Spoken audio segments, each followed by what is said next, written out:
Thank you for joining us today on the Sisterhood Leadership Podcast with Dianne Wilson, recorded live from Orange County, California. If you'd like to subscribe, click on the link below, diannewilson.com, and we'll see you next week. Hi, I'm Dianne Wilson. Welcome to our brand new Sisterhood Leadership Podcast. We've been meeting as a sisterhood for over 10 years, and recently we were talking amongst ourselves as leaders on what we could do in this very different season and very different era in the life of our church. 10 years ago, most of the women in our sisterhood were either not married yet, no kids, or they had grown kids and time. So we were able to meet every Friday morning. Well, recently I was looking at how many people were able to come on a Friday morning and how many weren't. And it just seemed like crazy for us to not make some changes so that we could reach more women and help more women develop in their leadership. So we're excited about this new leadership podcast, including different leaders every single week. We're having a conversation. There's going to be questions asked and answered. And my heart is to make everything practical, because leadership has got to apply to our real life, not just in theory. And so thanks for joining us. And we really hope that you enjoy this month as we focus on, of course, our Bible, which we love. We call it the Bible Book Club. And Bible in a year is amazing. This is my 17th year around the block. And of course, this month we're focusing on one of my resources, It's Time, and this is a leadership book. So thanks again for being with us and hope you enjoy. Welcome to our Sisterhood Leadership Podcast. I'm here today with the very lovely Natalia. Hi. We are both very jet lagged. So I just arrived back from Australia. Natalia just arrived back from France. And just tell us a little bit about your story, because you are from Venezuela, but your family live in France and you're married to a Korean man who's really tall. And you've got the most beautiful children, Olive and Atlas. Yep. So just tell us a little bit about the French connection. Yeah, I was born in Venezuela, but my grandfather on my mom's side, Parisian. And so I grew up with that influence. And when I was 17, I moved to France for 3 years to kind of get that connection. And so I feel very much Venezuelan, French, and there's a huge part of me that is Korean because my husband is Korean. So yeah, you guys are just really interesting, and we love having you over. And your love for life and your love for food is something really special. Yeah. And so tell us about your career as a chef in France. So when I was right out of high school, I told my mom I wanted to be a chef. And they always supported my creativity and said, okay, well, let's go to culinary school. I went for a year in Venezuela, and then I knew I wanted to take it to the next level, so I moved to France to pursue culinary arts, and I was in a school there for 3 years while working at the same time, and then moved to the United States after that. So I'm so excited about the fact that you know what you're doing in the kitchen, because I can get around and I can make things, but the way that you let's not talk about your apple whatever it is. My husband has actually said Natalia makes the best of. I'm like, really? Okay. And really, I just follow a recipe that's from Pinterest. So I always tell people, yes, I have a culinary background, like a professional diploma of culinary arts, but my biggest lesson has been cooking for 4 people every day for the last 4 years. When I became a mom, I have to put all that to use on a daily basis. So that's my schooling, my children basically, and my husband. That's awesome. Who's Korean but loves Mexican food. I don't know. That's his favorite. Yeah. I think I would love to do something with you for Body and Soul. Yes. We should do some cooking time. Sure. Come into my kitchen and show us how to transform a recipe from something naughty. Yep. That's my favorite. To something healthy that's going to benefit us, but it's got to taste yummy. That's important. That's my favorite. I actually really encourage people not to deprive themselves, but to find the best possible healthy alternative to what they love. So if you love brownies, make them with black beans, for example. So wow. Very cool. Yeah. So if you've got a leadership question you want to ask me, because I also want to talk about that morning we did yoga.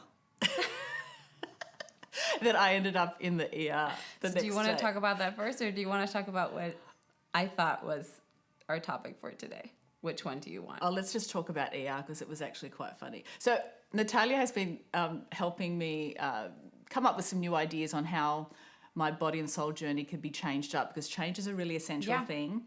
And so I thought, wow, I'm just going to try yoga, because this one here is an amazing yoga instructor and Christian. I don't know, it's sometimes there's a lot associated with that, and you did such a great job. Thank you. And my son Ben was home and Bella were home, so they did it with me, and even London had a little try.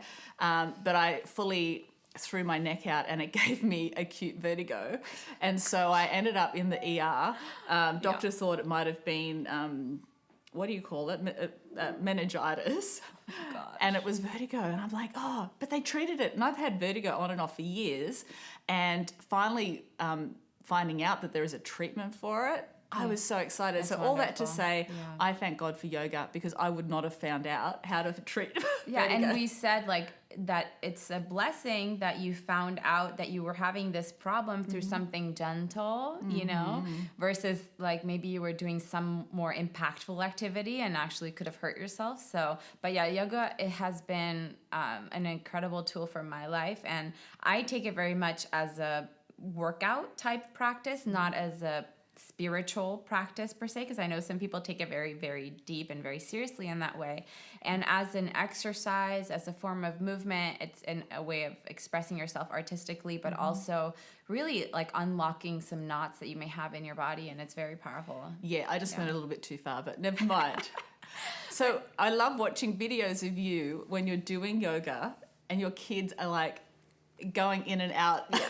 And they're so lovely, because that's all they've known. That's all they know. Mummy does her thing and they're all around. So let's talk a little bit about, kids and the integrated life, and if you've got any questions. Yes, no, I love that. Actually, I heard one of your podcasts with Noemi, and you said something that really triggered something in me, because the hardest thing that I struggle with as a mom of a 4-year-old and a 2-year-old is finding myself in that world, who I am. And I think my husband and I have done a really good job at finding ourselves as a couple, and which is why I think we're so happy, thankfully. And I say that with like goosebumps in my arms, it's because we do take care of each other. That's good, But then there's that whole space of life where I'm so preoccupied and busy in my mind and in my body with my children that I sometimes feel like, am I ever going to come out for air so that I can be somebody again?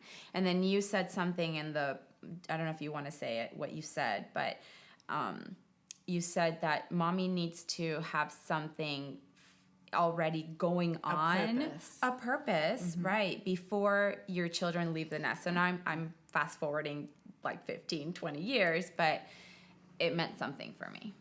Well, this is the point. Your babies are babies, 2 and 4, and so they are your purpose. If they were 22 and 24, that would be very different. And so I think what we can, if you think about the dream of having children and the ideal of what that was going to be like. I remember when I found out I was having twins, the romantic notions. I set the nursery up. It looked like Peter Pan's room in my head. Just beautiful. Aww, yeah. And I came home from the hospital with these 2 little humans. I was so scared. Like, they scared me because I had 2 of them and I didn't know what I was doing. So first thing I did was like rearrange their room to make it practical. And all of a sudden I realized this was not a fairy tale. No. It's like hard work and it's relentless and it's your life. It is. And, the Bible does say train up a child in the way that they will go and they won't depart from it. In the way that they should go, they won't depart from it. And you've got to remember that is very, very essential, especially when they're little. Now, they also need you when they're teenagers. And guess what? They need you when they are adults. Yeah. They don't like to tell you that. It's all full circle. But I think making sure, you do have purpose in your life. I think not to underestimate what you are doing or where your heart is at. You and your husband are like pillars in our church, and your days of getting out and about and doing more things, they'll come naturally. But the desire to have purpose, I think, is really important, because otherwise what happens is our kids become little idols, And sadly, I've watched too many women, especially at my age and stage, who end up, once they're an empty nester, completely lost. They don't know who they are. Yeah. So, finding your purpose and gradually integrating some of it as soon as you can, but not despising the days that you've got, or feeling like you're missing out on anything, because little ones, they need you.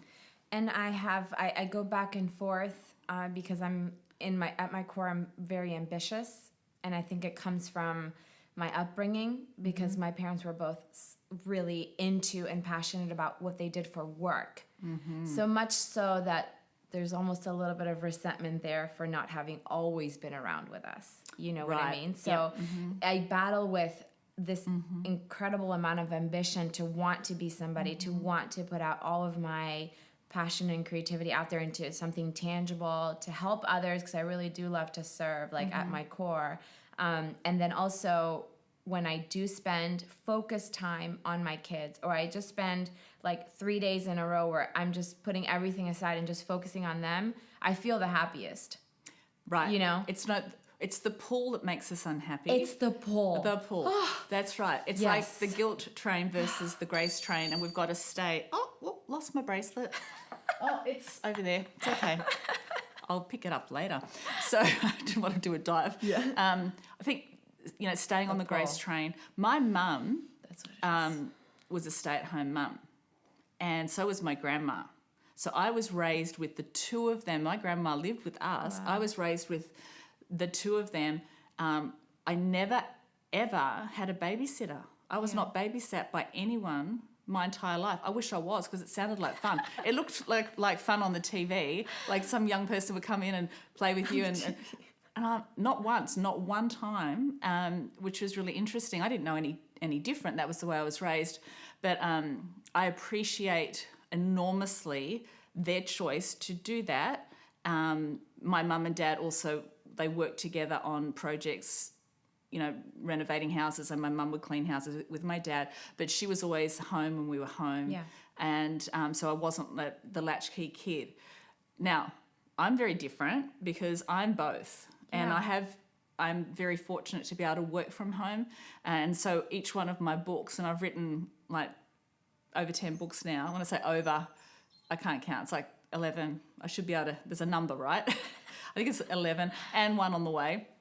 But I always did that at home. I've never taken a retreat, found myself a little log cabin or a little house in the Hamptons. No, I've always written did it with life around with you. them around me. And so they'll say sometimes, a dig, Mum, you were always busy writing a book, but I was home. Yeah. And I was cooking and I was writing and I was cleaning and I was writing. And I think we just got to find that peace zone that's right for us. Everyone is different, and I've got friends that work full-time and have their kids cared for, and the grace is on that situation for them. But I always wanted to actually raise the kids I brought into the world. And that's how I feel, and I feel so incredibly blessed, and my husband feels so in his place to be able to provide for us to do that. And so I also feel like not everyone has that opportunity. Like, how lucky am I to be able to be home with them and raise them? And I realize they do really need me, like they need mom's influence and dad's influence more than anybody else's. And it's unique for us because my husband also works from home, and we do own businesses together. And we do, I do help him with that, but I always tell him that's, I'm helping you, but it's not mine. I want this sense of ownership, but it is refreshing to hear that it can happen amidst all of life happening at the same time, like with chaos around you, and that it doesn't have to be today. They can grow up a little bit, and then I can still, build things little by little. So I think patience is a big word for me. Yep. In that. And once you've found that zone, stay in the zone, then you can help other young mums as well, because it's definitely not just you that feels that way. I want to just ask you a question about the bait of Satan. Oh, yeah. So that's like the strangest, most strangest phenomenal... title. The strangest title. Yeah. So John Bevere, hi John if you're watching, and John and Lisa, really lovely friends. So good, yeah. So I tell the story of having a very, very difficult season in ministry a long time ago. It was not here, it was in Australia, and it was so hard I couldn't talk about it. Wow. And I went I became reclusive in my soul, and I was in a lot of pain. But what my husband did was he was watching this pain have his observation was this pain has the potential to become like a wound, and then that could possibly become like a hardness of heart towards whatever happened. And so he was watching legitimate pain. What happened was like really not very nice, and it was hard. But I'm thinking, he loves me, so we're on our summer holidays, and what do I need? I've been through so much. We've finally got a break. I need roses, or I need, a beach vacation, or I need... Now, what does he do? He comes and hands me, here, read this, the bait of Satan. I'm like, oh, wow. But I tell you what, talk about a good man. What a good man. He knew what I needed, and I did not need anything that was exterior. Nothing was going to help me. Nothing. Because you take yourself wherever you go. Exactly. In case you didn't know. Yep. And I read that and I'm like, oh, right, devil, I've got your number. And I'm not falling for this trap. And offense is such a big, huge, massive thing. And the Bible's really clear on steps to reconciliation, on forgiveness, on, even making sure that if you do everything you possibly can, even if the other party is not interested, you get peace because you've tried yourself. Yep. So talk to me about... If you think you're not offended by something, you're mistaken. And you read the book, and within the first 3 chapters, you're like, okay, I have lived through something like this. And if you haven't yet, you will most definitely within the next 5 minutes. So, and it's like offense can completely change the course of your life. It did for me. It can, sadly. And it takes people out. And the whole problem then is if they go from one relationship to another, one friendship to another, one job to another, one church to another, and they don't change what's happening in here. It stays with you. They take it, and it becomes like a magnet for more. Yeah, of course, 100%. And I think to recognize that everybody has problems, and that they are going to manifest those problems in their language, in their body language, in their energy around you. And whether you decide to take that on as your problem too or not, that's a choice that you make. And, if you are in the Bible, if you're in the Word, and if you're concentrated on, God's purpose for you, you don't let offense take you down. So, but you have to read, you have to be prepared because it's going to happen. And as a leader, you have a bullseye. Totally. 100%. And there is an expectation, I think, where people can... More pressure. And also, I think people have an expectation of more perfection. Yeah. 100%. And more... and we're human, and of course we need to be at another level if we're going to be a leader and have people follow us. But at the end of the day, we are human, and that humanity has to be dealt with every single day. Short accounts, overlooking silly little things that don't matter. Silly and I things. pick. My husband says, choose the mountain you want to die on. Yeah, my husband says, pick and choose your battles. Yep, exactly. And they should hang out. But, they should, they do. But here's the thing with girls, we can just get so ridiculous. Yeah. I mean, boys, they just usually just get over it. Yeah. Or a quick, box in the alley. And then they're friends, and you're like, how did they just do that? How did they just do that? But for us, it's like we take it so personally, and that's something that I've struggled with in my life. I'm very sensitive. I love people very much. I almost want to take on their pain and help them through it. But you have to be healthy in yourself, and you have to be able to separate yourself from what other people are going through in order to be able to help them. It's true. It's true. So. Well, we're out of time now, but I just want to tell you how much I have loved watching your growth in your soul, in your spirit, and being part of the sisterhood community. I know that's been really great too. Amazing. And not being isolated, and even though there have been seasons where there might have been a few less friends, some friends come, some friends go, to actually watch you flourish and take a lead is really fantastic. You're an amazing mummy and wife and friend, so let's have a walkie-talkie soon. Yeah. All right. Have a great week. Bye. Thank you for joining us today on the Sisterhood Leadership Podcast with Dianne Wilson, recorded live from Orange County, California. If you'd like to subscribe, click on the link below, diannewilson.com, and we'll see you next week.